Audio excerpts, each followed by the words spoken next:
Hello, everyone, and thank you for joining us again for another amazing episode of Ghost Education 101.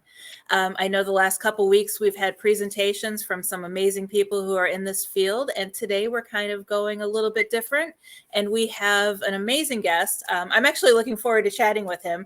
We see each other every week, but we never really have time to talk too much. So this is going to be an absolutely fun show. If you guys have any questions along the way, even if it's something we're not talking about that's related to the paranormal, feel free to ask. If we don't know the answers, you guys know me. I will find the answers for you. So to get things started, I want to welcome Todd to my show. Thank you, Todd, for joining us today, or Oh, joining hi. me. Philip's not here today. Absolutely. Thanks for having me. This is Oh, amazing. I love the intro, by the way. I oh, thank love you. that. Philip did that one. He's the video guy. That's great stuff. Yeah, he's done one every year for us, and he's always changing it up. So he does great work. Yes, fantastic work. Yeah, February 1st already. I know. Can you believe that? No, no. Yeah, that's where'd the month go, or where'd the year go so far? I feel like it's hmm almost over. And Philip says he's here in spirit. So there you go. I hope you're resting, Philip, and hope you enjoy the show. Because I'll have you on here next week or in 2 weeks from now with me. So for those that don't know you, can you let everybody know a little bit more about your history in the paranormal before we get started? Sure, I'd love to. It all started back around 2002 for me. Um, I was a skeptic. I didn't follow the ghost scene. I believed there were life on other planets and things, of course, but I never followed the ghost scene. And I was talked into going on a ghost tour. And I thought, okay, this will be fun. So I talked to the guy running the tour for a little while, and he told me to bring along a recorder, a recording device, and you can talk to him. I said, really? He said, sure. He said they're cheap, and they were real cheap back then. Pick one up and the external microphone. And I went to this. The tour location was an old general store where there was a robbery, and a couple people were shot in the store. So everybody starts flying to the store. They're just running to the store. Pictures going off, flashes, everything. And I'm attracted to this barn that's away from everybody, way back in the back. I went back there and I sat on top of a wood pile with my recorder and hit record and sat there and asked questions to thin air. And I'm thinking to myself that, this is crazy. This is just crazy. And so I'm asking simple questions. Is there anyone here? What's your name? So forth. I didn't hear anything with my naked ear at all at that time. And then I went home, and the guy running the tour, Jason Snyder, he showed me how to upload the cassette to the computer to process it. So I did that, and listening to a 90-minute cassette takes 90 minutes. There's no It's there's not an easy thing to do. it's not. And you have to get by the hiss, so the hiss doesn't play tricks on your mind. Mhm. Um, so it kind of takes a trained ear, and I didn't have really a trained ear back then at all. I was a novice at this, and I heard nothing but hiss. Um, a few times shuffling my feet, hearing those noises. But then something came on there that was unmistakably a horse, of all things. It was a horse making a sound. And I captured that, and I'm wondering why on earth I didn't hear that with my naked ear. So then the obsession began for me. I dove in. I dove in with both feet. Back then there were chat rooms and forums. Wasn't really much to research. There was American Association of Electronic Voice Phenomenon. That's what I found back then. And I got in contact with Sarah Estep and emailed her back and forth and talked to her about how this is possible. What does she do that's different? And I learned that she recorded with a reel to reel recorder. So she taught me quite a bit. She took me under her wing. She taught me quite a bit. And between her and Jason, they gave me all this knowledge, all this experience. They took me under their wings, and the journey just exploded for me. I started doing investigations with the team, and then went formed my own team. Was just hopping all over the place, doing as much as I could to find the answer. I couldn't find it either. I couldn't find the absolute I was looking for. Mhm. And then one day it just hit me. There are no absolutes in this field. It's chance, I think. Yeah, But it's that's what it, sparked my journey. it is an interesting field, and you're lucky that you had someone to help you to get Mhm. started. I mean, I started over 30 years ago, and back then we had books at the library. We had to leave with stacks of books. We couldn't even get on a computer to look it up. And I was lucky enough in the beginning because I had 101 questions that I ran into Mark Nesbitt up in Gettysburg, Oh yeah, Mark. and he, even though we didn't stay in contact too much in the beginning, every time I was in Gettysburg, he always took time, to answer my questions and help me out. And it's always nice to have that extra person to give you a hand. It is, because I mean, I'm lucky in that aspect. A lot of Mhm. new researchers coming in, they don't have that. They don't have someone with experience Mhm. to help them. It's coming. I'm seeing a lot more of it, but I'm Mhm. also seeing people just left high and dry, you know. And it's sad to see, but there's just so many that Mhm. there's just so many different investigators out there. Yeah, and there's so many more coming on. I think that's part of the not having enough mentors, I guess you would say, for Mhm. it. And you have people who are just as inexperienced as the new people coming on board. Yes. So it's like nobody's really learning from, those. And then those of us who have been in the field for a while don't get approached because I've heard from other people saying that they've approached someone asking them a question and they were told to go buy that person's book. Oh. So Oh it's no. like that's why they're not coming to us, any of us with the experience, because they're like so afraid to. Oh, that's terrible. Yeah. And that's terrible. I mean, Mhm. it doesn't take long to help No, somebody. It really doesn't, to answer a question. Just sit down for no. 10, 15 minutes. If it's a complicated question, give them your phone number. Talk it Right. out over the phone. Meet on Zoom Exactly. or something. And if you share the information with them, they're going to want to know more. So they're probably going to end up buying your book anyway. Exactly. It's a win-win any Like, way you look at it. it's like whenever I'm on a show, people are like, well, don't give away too much about your book. I'm like, ask me any questions you want. Like, it doesn't I'm matter. the same way. Right. And You speaking know, of your book, it's The Haunted Voices. the haunted voice, uh-huh. Or The Haunted Voice. Can you give a little bit of insight into that? Absolutely, absolutely. It's a small autobiography. I kept that secret for quite a while. My family didn't know I was writing it. My own beautiful Sherry didn't know I was writing it. It was something I did alone, and I Mhm. had to do it alone. It was a journey for me. There's a lot in that book about my life, about what I went through, um, relating to the paranormal, of course. Some of it didn't, but it made me who I am today. And it took everything in me to sit down and pour my heart out like that and expose myself. And you think in the back of your mind, oh my goodness, you're showing weakness, you're showing this, you're showing that. No, I'm showing me. It's Right. just me. And in my journey, my little journey in there, it's got some chapters in there, some dark periods in my life. Um, I used to work corrections. A lot of people don't know that. I worked corrections for 6 years and then ended up on the other side myself. It can happen to anyone. I was Mhm. put in a situation where I had to do something or my family was in danger. So, of course, Mhm.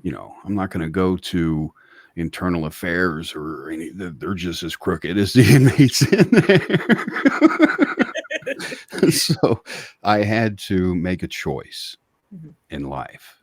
And I had to go down a path that I knew wasn't going to be easy, but it's a path I chose because my family came first. Mhm. And I was incarcerated for a year and a half, Mhm.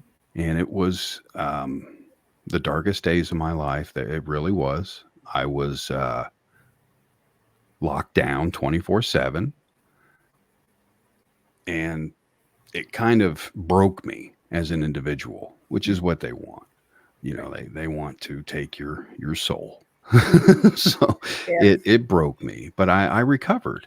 You know, Mhm. and of course I write about it in the book in length and everything, and go into more detail. But it was after that when I got out and came back into society, I was so broken. I wasn't used to society anymore. I was not institutionalized. It wasn't that bad, but I didn't want to be around people. I Mhm. couldn't.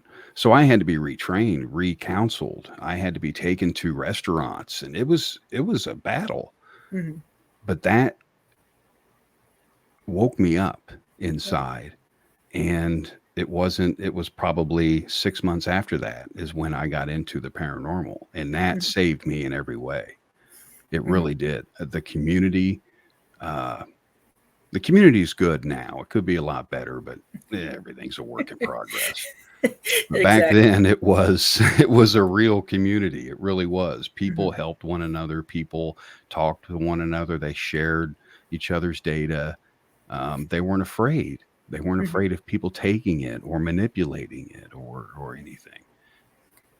Uh, so writing the book was freeing to me. It was my way out. It Mhm. was my way of making amends with myself. I burned a lot of bridges in this field, of course, and make amends with that as well. And it was a labor of love. It's something I would love to do over again. I wouldn't change a thing about my life. I really wouldn't. It's been a ride. It's been an experience. I wouldn't I wouldn't change it though, because Mhm. here I am, Right. and I'm good to go. I'm better now. I'm not I'm still a shy recluse. Don't get me wrong, but I'm not as bad as what I used to be. I'm starting to come out in the limelight a little more. I'm starting to enjoy life a little Mhm. more. And it takes time after something like that to kind of mentally build yourself Right. back up. But the Mhm. paranormal field saved me just as much as my better half Sherry did. But Right. it saved me in every way. It really did. Yeah. And kudos to you for being able to write a book like that, because I could research and write books about history all day long, but I don't think I could sit down and, pour my heart out like that on paper. I thought it was going to be tough, Heather. I really did, Mhm. and it was. It emotionally it was hard, Right. but the words just wouldn't stop coming. Mhm. They just kept beating me in the back of the head, and just when I put my head up to think, and more comes out, and that's a good thing. I'm getting all this Right. out, Yep. and it just happened. Mhm. And then in the end, you read that, and it makes it so real. Right. When Mhm. you're reading what you just put down on paper, it's a Mhm. kick in the head. It really Yeah. is. Because you second guess yourself. Do I want to do this? Do I really want to do this? And you just do it. Life's Mhm. short, you Right. know. Exactly. Yep. And that just means you were meant to write the book because you were able to get it out. I, I still to this day stare at the computer screen for hours before I write something. Yeah, you get that block, I know. and I had a few blocks in there. There were writing about. There's a chapter in there about sharing us meeting and how we met. We met at the local newspaper. I got a part-time job as a graphics artist for a newspaper. It was a lot of Mhm. fun. Met her there. Um, I kind of retired from the field, so I had more time to do other things like work. So I would, I had a nice job, and we met, and she's into the same things as well. And we were first had the relationship. She one thing she had asked about, she goes, do you do audiobooks or something? I said, no, I've never done an audiobook. Why? She goes, it's your voice. It's just, it's so different. And I said, let me tell you a long story. And I told her about how everything came about, the show and the station. And she goes, you're kidding me. I said, no. I said, I had a second station that I had created in Chicago, and it fared well. And I had a couple interns working there, and one of them gained interest in it. And it wasn't what I wanted. You know, the station was nice. It had a lot of shows. It had different channels. It had history. It had news. It had this, but it didn't have the paranormal. Right. And that, it felt like a part of me had died because I couldn't get those kinds of shows on there because it was so taboo. And they didn't want to be associated with one another. So I just got to the point where I'm at work like this, man. And the intern one day, well, if you ever want to sell this, you know, let me know. And I really enjoy it and really enjoy working here and everything. I said, you got it. Let's talk. And that was it. And I was able to release that and then move on to the paranormal station that I wanted, you know, to build, to manifest. It was so much fun because I like the metaphysical. I love all aspects of the paranormal, cryptozoology, aliens, you name it. And I wanted a one-stop shop where people can go and get that. And you've definitely created that because it's you're on all day long. It's so much fun. Yeah. It's I have a blast doing it. You're great at it. You're a natural at this. You're one of my favorite hosts because this is a subject that's not easy to talk about, especially these days. Yeah. You've got and 9 times out of 10 I go on without being prepared. So, those make the best shows, I think. Yesterday I had no script, no notes, no nothing, and I was like pulling stuff out of my I'm like, what do I You talk nailed about? it. And you nailed it. But I was looking forward to my guest yesterday. She was amazing. Yes. Yeah. That was hoot and a half. Fresh air. And I'll never forget her name. Monique Too Soon. Yeah. I'll never forget that name because and she said a lot of things that made sense to me as well. Having fun in this field. Yeah. The biggest thing that I ran across with the teams I've worked with is they're so stiff. They're so abrasive. They're guarded. They want something and they want it now. And it's nothing like that. It's nothing like that. Nope. I've been noticing of the teams that's either we need it now and we need evidence now, or you have the teams that don't even review their evidence. They're just going out for the thrill of it. There's no in between. Let's do it the right way. Right. And there's a lot that goes into it. I know there's a lot of legwork. There's a lot of work that goes into this, to an investigation. You know, the interviews, if you're doing a residential, especially a residential, you've got liability, you've got all these things to worry about. You know, you're afraid you're going to knock one of their expensive Tiffany lamps over or something. You know, the little things that go through your head.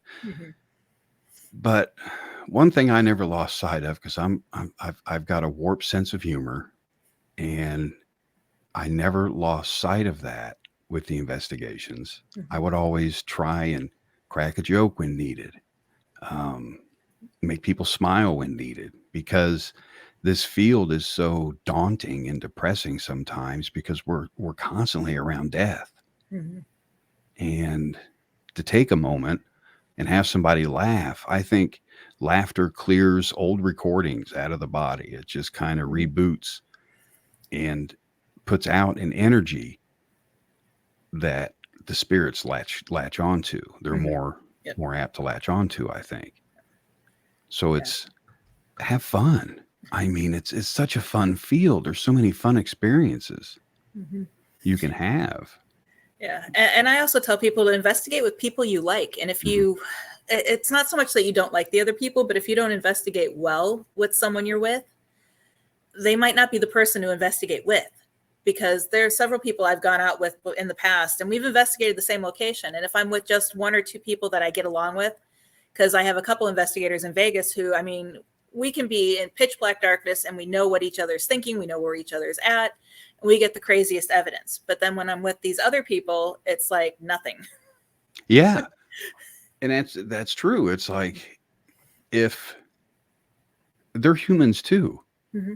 They're humans too. And if I went in there all abrasive and guarded and stiff, no one's going to talk to me. No one's going to talk to that guy. So be happy, have fun, be open-minded, very open-minded, but don't be gullible. Mm-hmm. You know, not everything is haunted. Just because it looks spooky doesn't mean it's haunted. Right. Or just because someone died there. Right. Or my favorite is, no one died there. Why is it haunted? Well, it is. That's something we can't explain. Ley lines, I don't know. It's like the one museum I was talking about yesterday that we set up an event there. And we had people commenting on our Facebook saying over and over, the event that we created, why are you hosting a paranormal event here? No one died on this property. And it was like, well, it doesn't matter if anyone died. We're still hosting the event.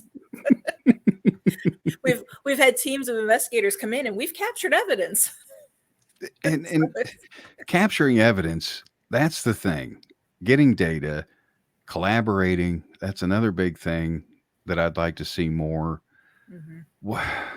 What I'm seeing more now is, how many conferences can I go to? How many TV shows can I be on? Mm-hmm. That's not what our field is about. Sure, that raises awareness. Absolutely. You know, there's a place for that, but there's also a place to get down and do research again. And I came back out of the field. This was probably 6 months ago, and got out my old recorder and just went back out and did it. Mm-hmm. And it doesn't take much. You keep it simple. You don't have to go out there flashing a bunch of equipment and so forth. If you have it, great. You know, learn how to use it properly. But common sense, a good recorder and a flashlight go a long way. They really do. I mean, that's why everybody laughs at me when I go on investigations. I have a video camera, a digital voice recorder, a still camera. Then I have 10 fidget spinners and dowsing rods. I love dowsing rods. And your fidget spinner idea, I'm going to try that, Heather. That is just freaking awesome. Yeah. What a great idea. Oh, yeah. It works. I mean, because those are so easy to move. Mm-hmm. Yep. But they're heavy enough to where the wind, a light breeze won't move it. Yep.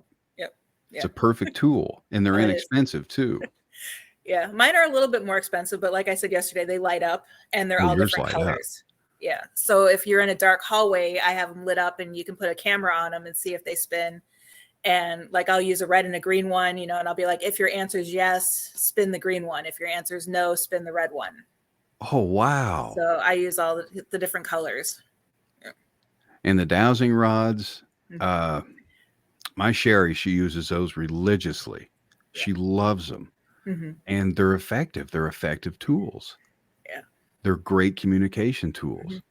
Mm-hmm. What's mine are accessories. There's a company here in Florida. They actually make them in all different colors.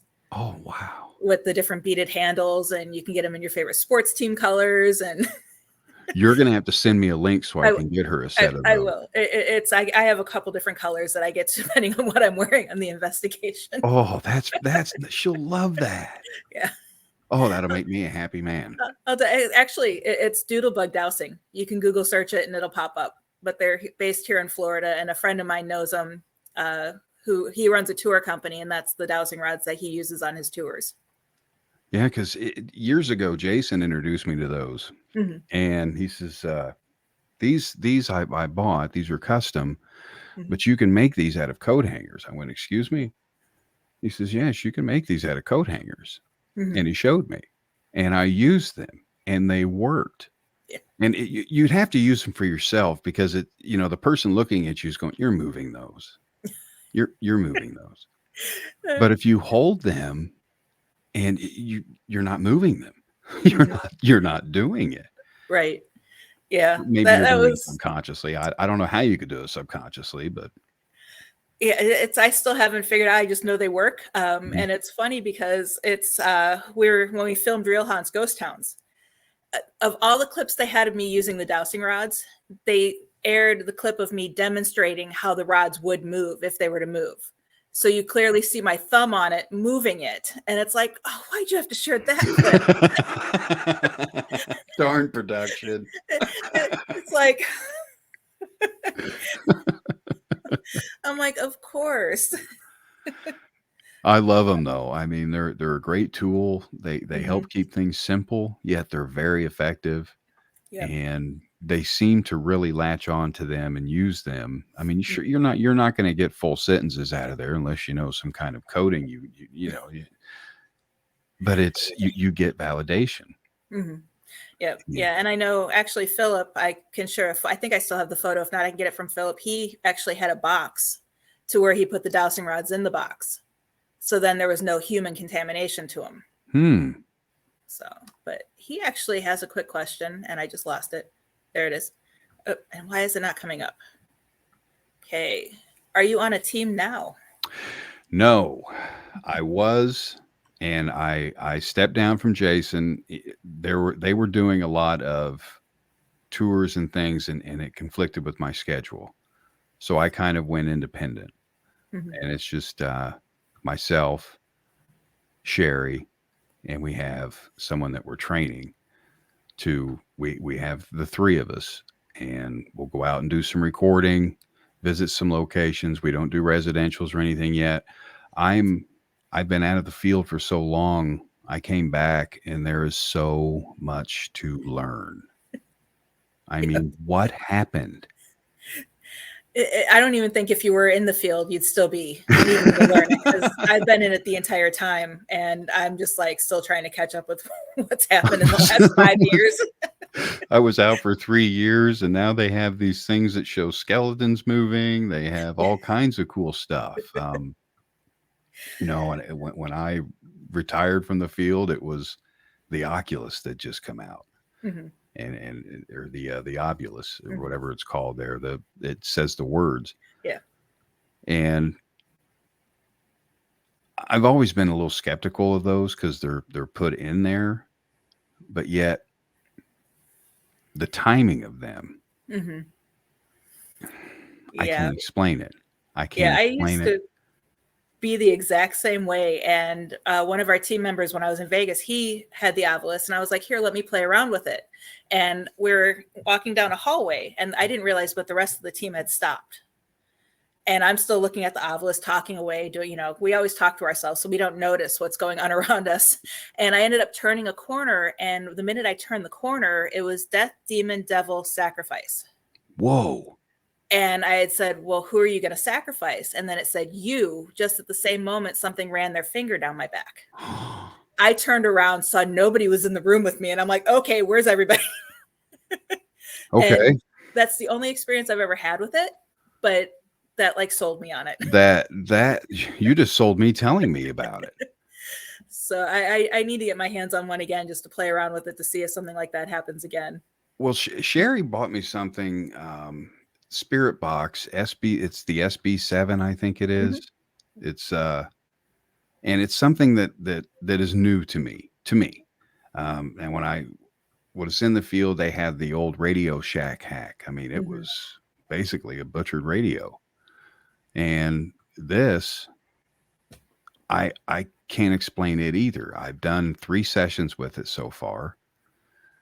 And I'm thinking, the broadcasting school guy in me is going, okay, that's the FM band. That's the carrier. That's what that sound is. That's this, that's that. Where did that come from? And that's exactly what I did. Mm-hmm. What in the world was that? That shouldn't have been on there. That's not something that is normally aired. Mm-hmm. Depending on what they say, some of it's vulgar. that comes through on there. Yeah. I can't explain those kinds of things on those devices.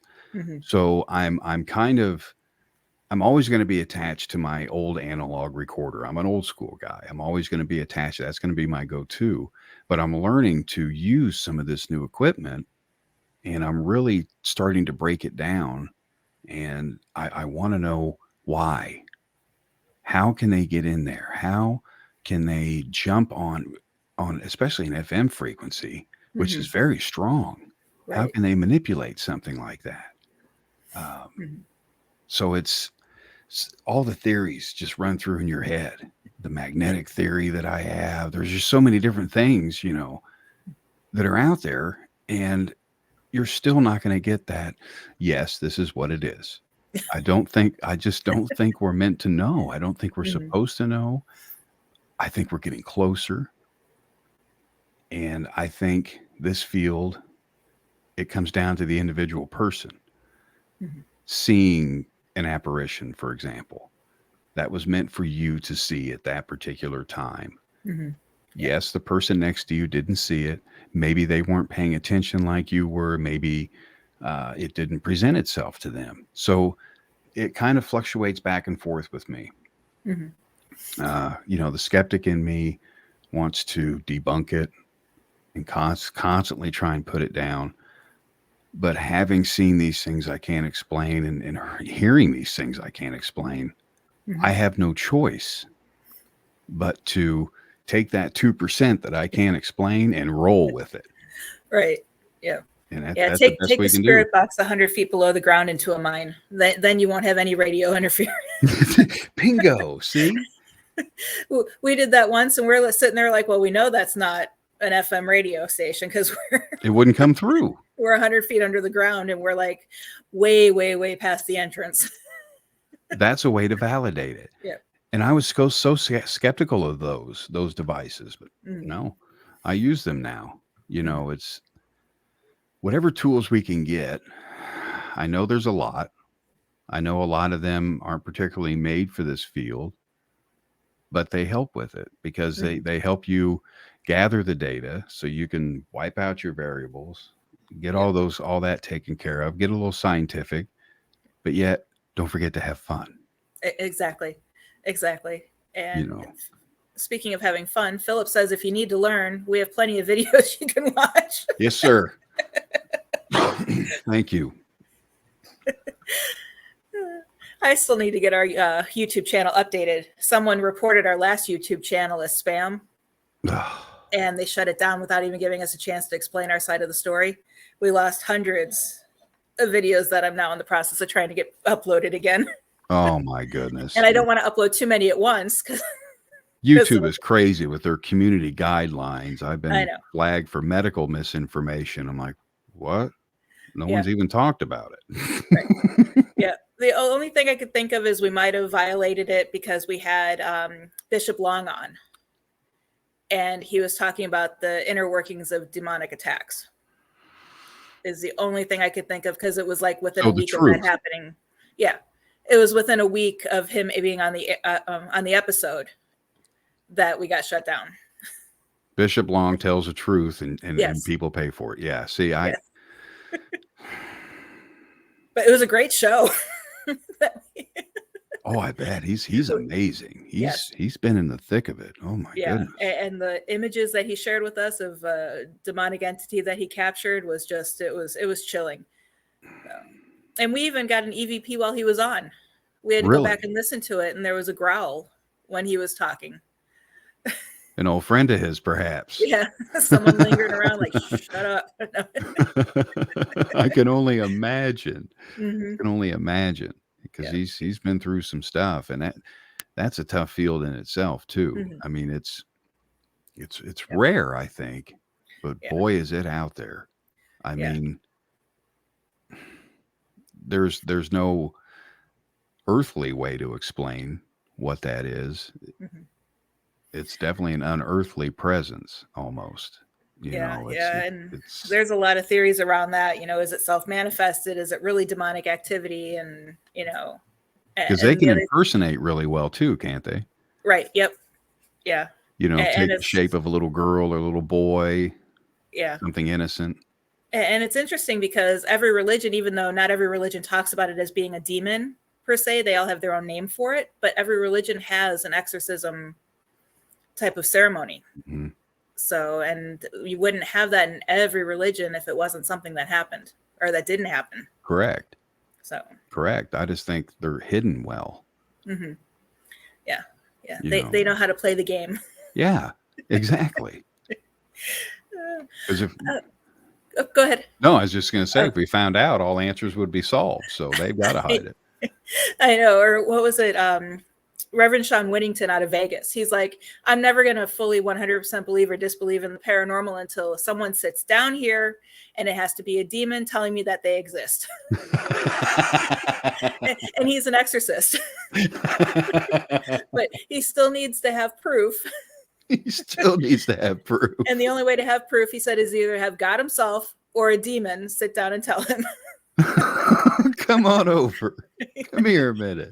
He's like, when I interview either one of them for my show, because he has a radio show too, he's like, I'll be done in the field and I can retire. It's all over after that. It is. And he's one who believes in having fun. Yeah. And he'll tell people that. He's like, this is a serious business. You got to have fun. Yeah. Mm-hmm. I mean, it's a tough field. It's taboo. It's better than what it was, but it's dark. It can get really dark. So you got to lighten up a little bit and go out there and do your thing. I just think that attracts more, or, it did for me anyway. I was always, I'm a klutz. So if they had camera cords laying, I tripped over them, knocked cameras over. I mean, it's just, it happens. Mm-hmm. The klutz like that. I blame it on the spirits when I fall. Yeah. Whoa, what pushed me? Yeah, something tripped me. Yeah. That's what we'll go with. Don't admit that you're a klutz. It's something tripped you. A little gnome did it. We'll say that. I'm just looking at questions real quick. Oh, Philip says it wasn't his stomach on that growl when Bishop Long was on, and Charles says the rev is awesome. Oh, yeah. I mean, those cases, I personally, I mean, I steer away from those because those are not my forte. Those are not my specialty at all. Any kind of possible demonic case. I am no demonologist. I am no parapsychologist. Nothing like that. Mm-hmm. Those need to be referred out, I think, to people that know what they're doing. Mm-hmm. An investigator should not take something like that on. If you, even if it's a something malevolent you can't handle, know when to refer. Right. Know when to back out. Mm-hmm. It's okay to get help.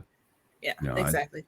That's a big thing. Yeah, because that's how I've met half the people I know in this field. Because when I first started out, I didn't know how to handle certain things. And, I'd reach out to Bishop Long or, Reverend Whittington. And I was always reaching out to somebody, who had that experience. And over time, I was able to determine what was actually demonic and which ones I could handle. And the other thing I tell people too is, one example we had is our first team. I wasn't part of it, but they went in doing an investigation and they immediately came out, the 4 investigators, it's demonic, it's a demon. And so then they sent the rest of them, and they always joke, they joked, but I think they were serious. They're like, first they sent the B team in, now they're sending the A team in. And the rest of us went in and we were all on our guard, thinking, okay, it's a demon. It wasn't a demon. It was just an angry man. So I have a question for you. How do you tell? What's a good way to tell the difference?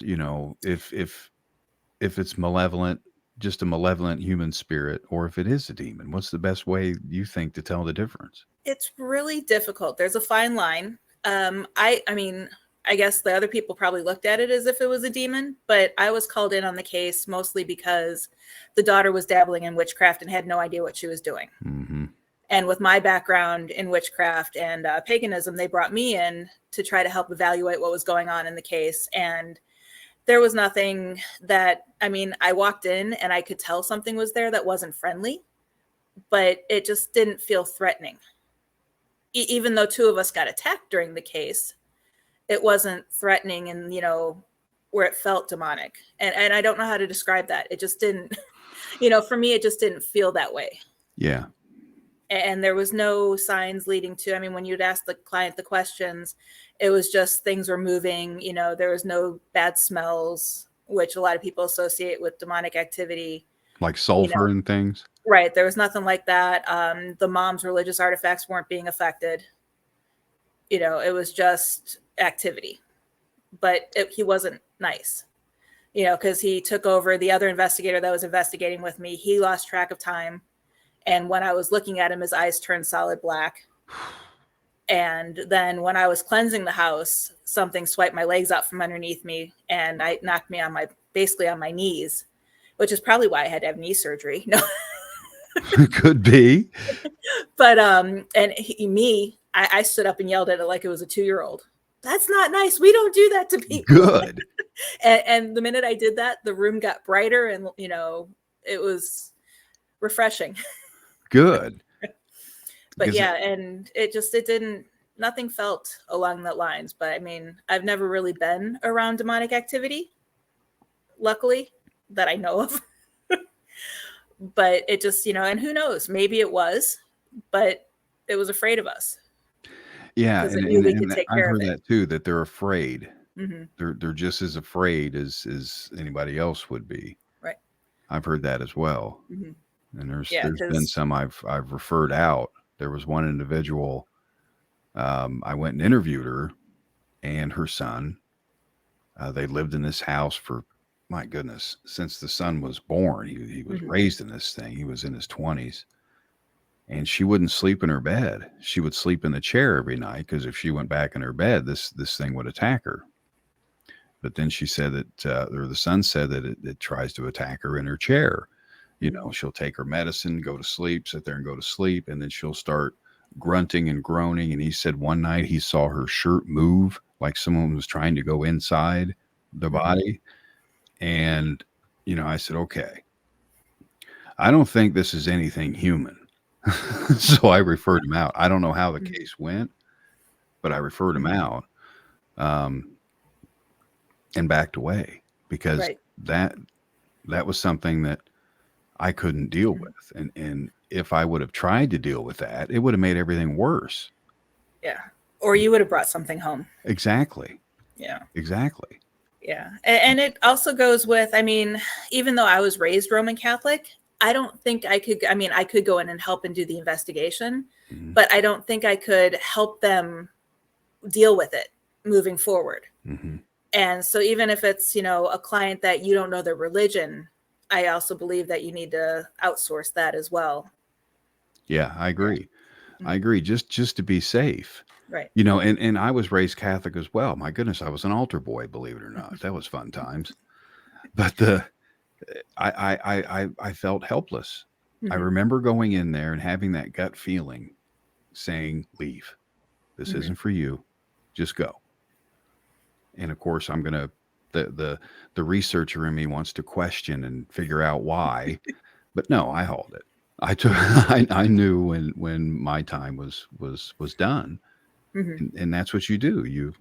You refer it out to someone that knows what they're doing, that can not only help that family, but also counsel them a little bit. So they probably called a local priest or something like that. I referred him to a place in New England. So it's one of those things where I didn't want to return, because I didn't know what was there. I didn't know what would happen. Yeah. Yeah. And it's one of those things where it's, any legitimate client, because trust me, I've encountered several clients who are just out to hope to get on a TV show, thinking every ghost team's on a TV show. Anyone who's seriously needing help would understand, hey, this is, beyond my, just like a doctor. I can't perform heart surgery on you because I'm not a cardiologist, but here's someone who can help you. Yeah. And it's important. Network. Yeah. And we don't do that enough in this field. It's like, I have no problem picking up the phone or sending an email, cold email to somebody that I don't know saying, hey, I need your help with this. Yeah. And I don't know about there. You're in Florida. I don't know about there, but it's extremely territorial here. Hmm. as far as investigation teams. There's certain areas that, it's almost like they have a sign on the outside of town. We investigate this town, please leave.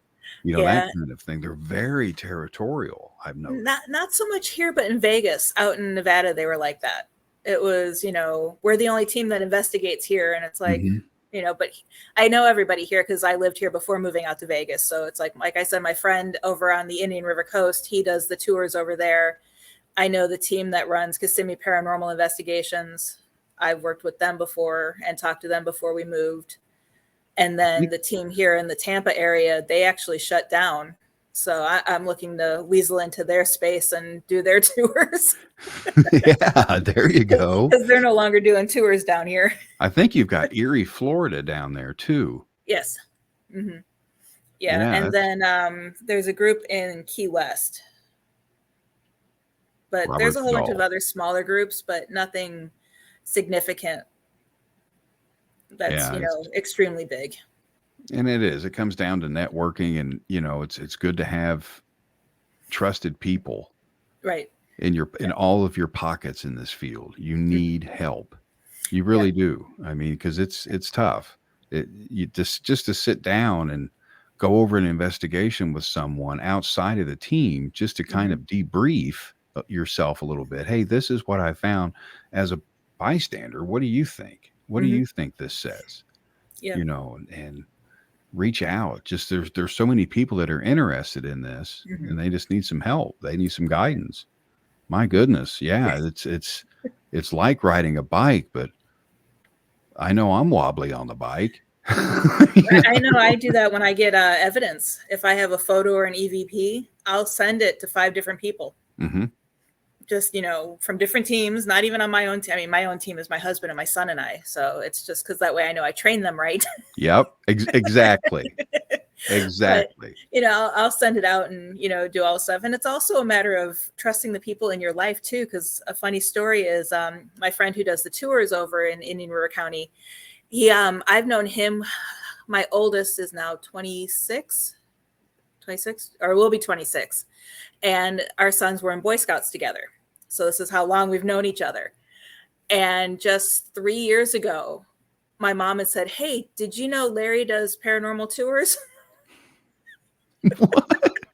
I'm like, "No." And she's like, "You need to talk to him."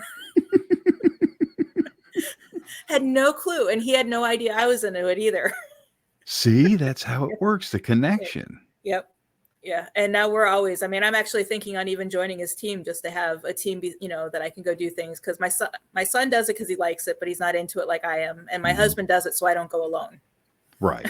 So he's not into it like I am either. So it's break free, find a team, get out there. Yep. It's a family. A good team is a family. It really is. Yep. So we still have a few more minutes because we are tonight we are cutting it only to an hour. But do you want to share your best piece of evidence that you've gotten before we start wrapping things up? Oh, sure. Let me see. I've the best capture that I've had was and we were on an old bridge in Vincennes, Indiana. It was called the Cannonball Bridge, one of those old train trestle bridges that they would turn, the entire bridge would turn the train. Yep. And of course it had the infamous, it's the Purple Head Bridge. There's a bouncing purple head, all the folklore and so forth behind it. So we go there one night, set the recorder down just off the bridge, just doing a basic session. And what came across was the most clear hello. I wish I could play it. It was definitely an elderly woman saying it, almost as if we weren't paying attention to her. And it was hello, that kind of thing. Blew me away.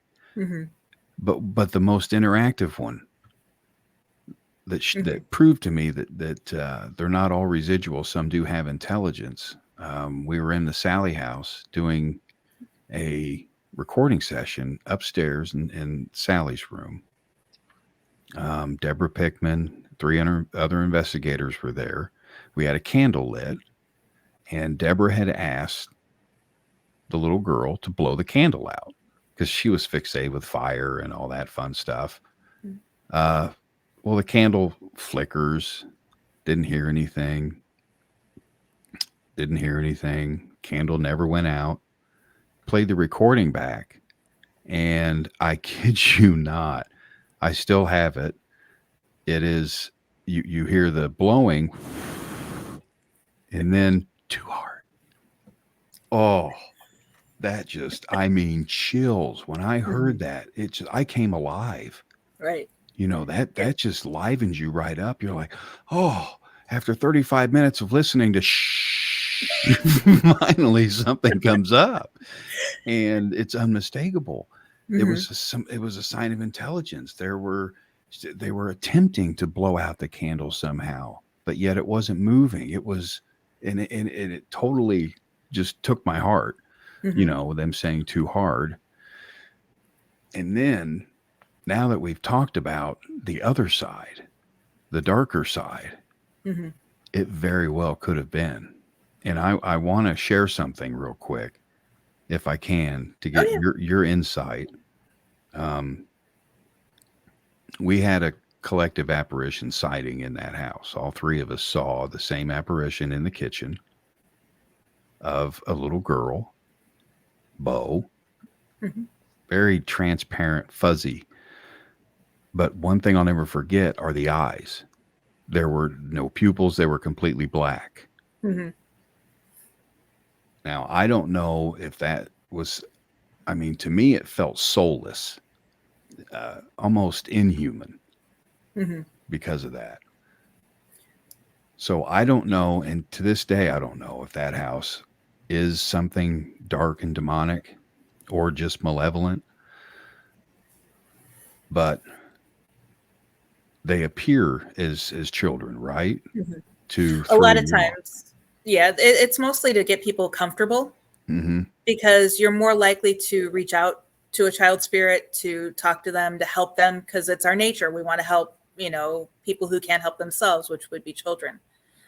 But the black eyes, that reminds me of like the black eyed children stories where they would ring the doorbell Oh, and they would be soulless, you know, just standing there. So yeah, I'd research that more. You never know what that could have been.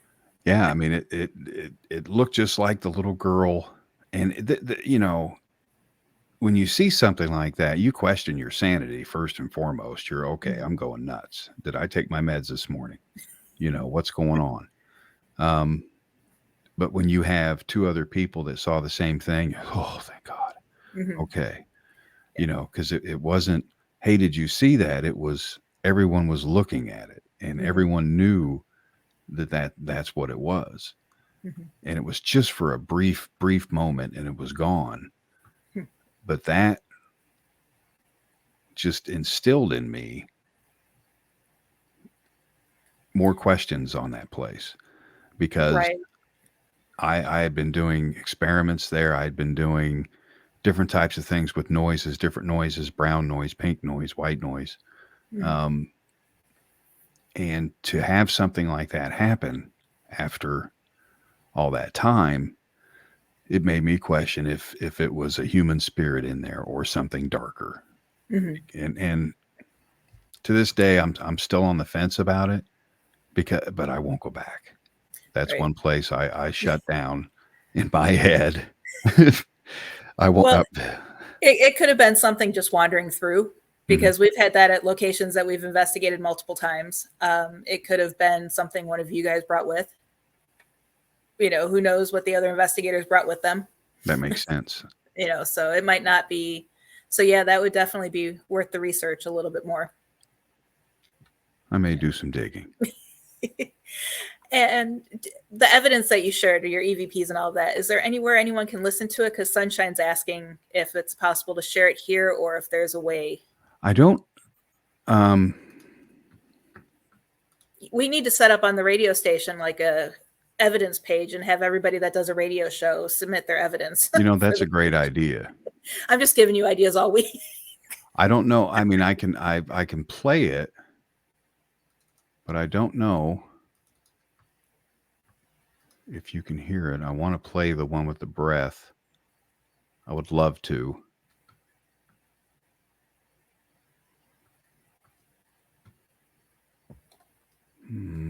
Mm-hmm.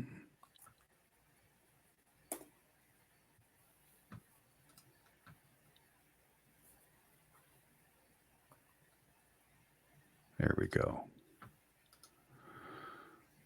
So what I'll do, and if anybody wants to hear it, they can contact me. I'll send it to them. But let me open this and see if you can hear it.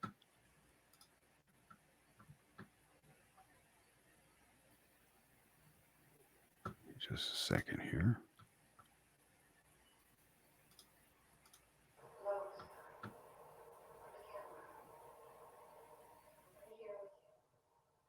Were you able to hear that? Heard something, but not sure what it was. Okay. So yeah, it's real faint. Let me try it again.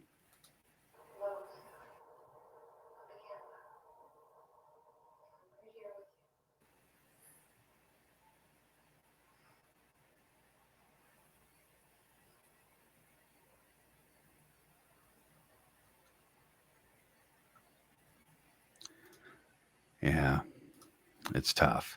Mm-hmm.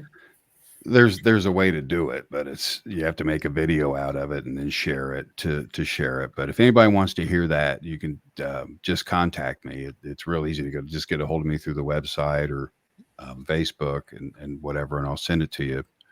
But it's a keeper for me. It's one of my favorites. Perfect. And I'll make sure that I share the website information on our page as well for anyone who wants to get in contact with you. But real quick, before we close out, do you want to let everyone know where they can find you? Sure. The best place to find me is you can find me on my website, toddmichaelbates.com. You can learn a lot about me there. You can get the book there, a signed copy if you want. Also on the station, WLTK-DB.com. You can find me around there as well. That's pretty much where I live.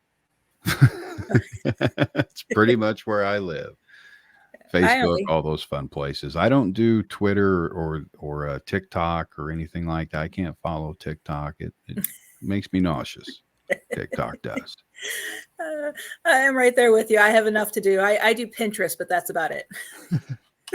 Pinterest is cool. Now I like that. I get some good recipes from there too. Yep. Yeah. I get all my different spell bottles and witchcrafts and Halloween decorations from there. That's my favorite place to go for all of that. Yeah, Pinterest is cool. I like that place. Well, thank you for joining us. I really had a great time. We'll have to have you on again. Definitely. Oh, I hope so. The sooner the better. I've had so much fun, Heather. We finally get to have a sit down and talk. We see each other every week. We finally get to talk with each other. And talk about the paranormal, not just, hey, how's your day? Up, we're going live. Yep, here we go. I loved it. I loved it. Thank you so much for having me. Thank you. Definitely will. I know we have a couple panel discussions coming up in the future. I think I think I closed the schedule. I know we have a panel discussion where we're looking for people to join us to discuss para-unity in the field, and then also one on orbs. Ooh. So I'll let you know when those are. Maybe you could be one of our panelists for those. I would love to.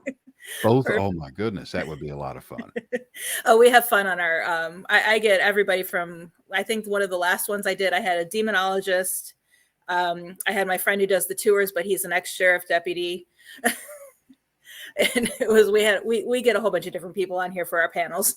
Oh, that's awesome. Yeah. Oh, count me in. Okay. Count me in. I definitely will. And thank you everyone else for watching us. You can catch us in 2 weeks on February 14th. Actually, is it the 14th? I'm doing this again. 15th, February 15th. Sorry about that. We are going to be joined by the Haunted Librarian, one of our favorites from last season and the season before. She's done several presentations for us. She is going to be talking about true crime hauntings, and she'll have a presentation on that. And like I said, it's the 15th, not the 14th, so 2 weeks from tonight. And that'll be on Ghost Education 101 and the Parallax Network. And if you're just logging in now, you can catch the replay tomorrow on YouTube at Ghost Education 101. So thank you again, everybody, for watching. And thank you, Todd. And I will see you Tuesday. Thank you. Take care. Have a great night, everyone.